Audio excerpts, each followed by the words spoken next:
Hello everyone, welcome back to another election prediction video. This time we're going with the unlikely scenario that DeSantis wins the Republican nomination and Trump follows through on his promise to run as a third-party candidate. So, as I said before, it's pretty unlikely DeSantis wins, but there's possible ways. Let's say that Trump gets charged and convicted of a crime, he gets jail time a little bit, or maybe just gets that felony charge on his name, and that might dissuade some voters from supporting him. Unlikely, but I even think if Trump goes to jail, he probably still has a chance at winning the primary nomination. Probably still is a slight frontrunner for it. But let's just get right into this hypothetical third-party scenario.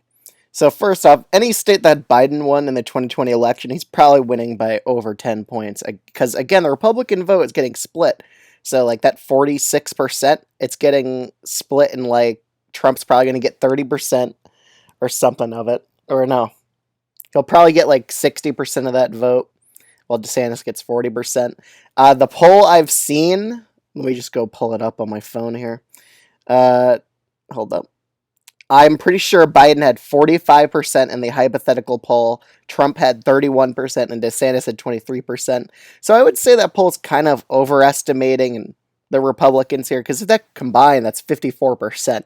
In reality, it's more like if you combine Trump and DeSantis, it's at 50%, because again, if Trump's running third party, he could not take like the normal mainstream Republican position on some issues. He could even go into some centrist or more slightly left positions to get more independent voters on his side.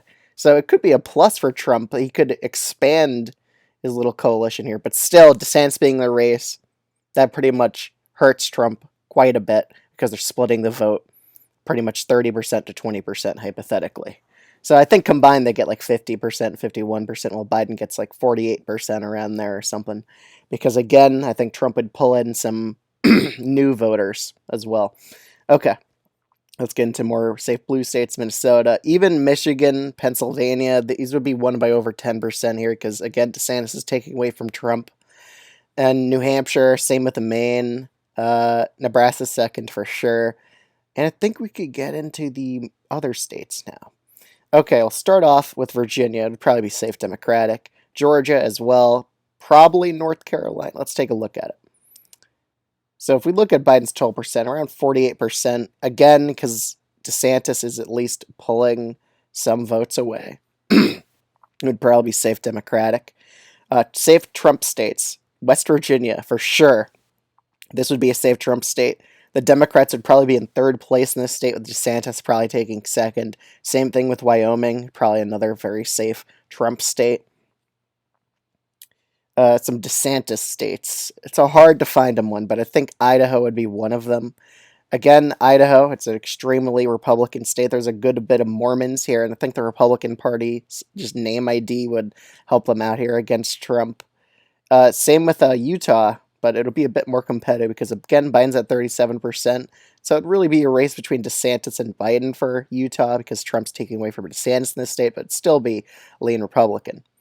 The Dakotas, I think both these go likely Trump states. I think he probably pulls them off here. Again, the Democrats are only at low 30s in both these states.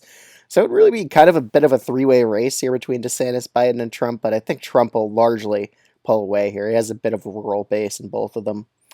Oklahoma would probably be likely Republican as well. It'd be a bit closer, but Trump will have a pretty big advantage here. Kentucky, again, Biden's only at the high 30s in Kentucky. Let's see. Oh, not even high 30s, around 36% or so.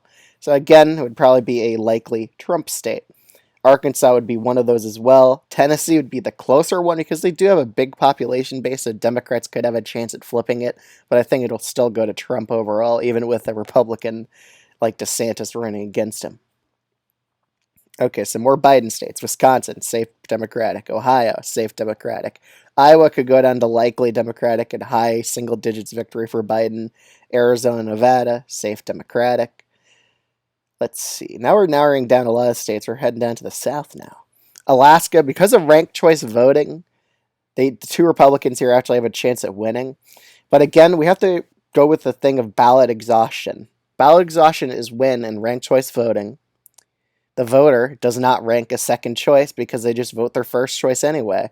So I could see Trump voters out of spite not ranking DeSantis, and I could see it happening for Trump too, against DeSantis supporters not ranking Trump. So I think Biden will narrowly pull off a win here by a lean margin with ranked choice voting. Same with Maine second. I think the same thing will happen with ballot exhaustion here. Okay. In Montana, with two Republicans running at once splitting the vote, it would definitely enable Biden to win here. Same with Kansas. Missouri and Indiana, these would be actually quite tight victories. Let's see Indiana here. 40%. Actually, it'd probably be a lean Biden victory because of two Republicans running at once. Same with Missouri, kind of like the same here. So they both are narrow Biden victories because of two Republicans running at once. Let's see. Nebraska at large. I think you would do well in the rural district of Nebraska and probably win Nebraska by a lean margin. Again, it's similar to Kansas, but Nebraska is more Republican. So that's one thing that Trump has going for it here. Even though if there's another candidate in the race splitting the vote here, I think Trump will have a pretty big advantage there. While Nebraska's first district probably goes likely blue. So these last four states are Texas probably goes likely Democratic, while Florida is also probably a narrow Biden victory. Actually, it'll probably go to likely because, again, he'll at least get like 45, 46% here. So one of the Republicans here, probably DeSantis, would probably get second, but he wouldn't be enough to win the state because, again, Trump's taking away from him. Same with South Carolina. And these last three states here, let's take a look at Mississippi. If Biden's not in the high 30s, no, he could totally win this because, again, DeSantis would take 20% away or Trump would take 20% away from here. So Mississippi would be a lean blue flip. Alabama, Louisiana are up next. Okay. So let's see here. Would Alabama, I'm pretty sure Biden's is only in the low 30s or high 30s here. So I think the Republican Party would kind of survive here. Same with Louisiana, but it'd be pretty close. But overall, this is what the scenario would look like. It would be kind of like the 1912 election, but Trump would actually finish ahead of DeSantis in the popular vote and finish with more states than him. Trump would win about 9 states or so, and DeSantis only gets 4, and Biden gets the rest. So that's my election prediction. If it was Biden versus DeSantis versus Trump, let me know what you think of this video in the comments below, and I'll see you guys in the next video.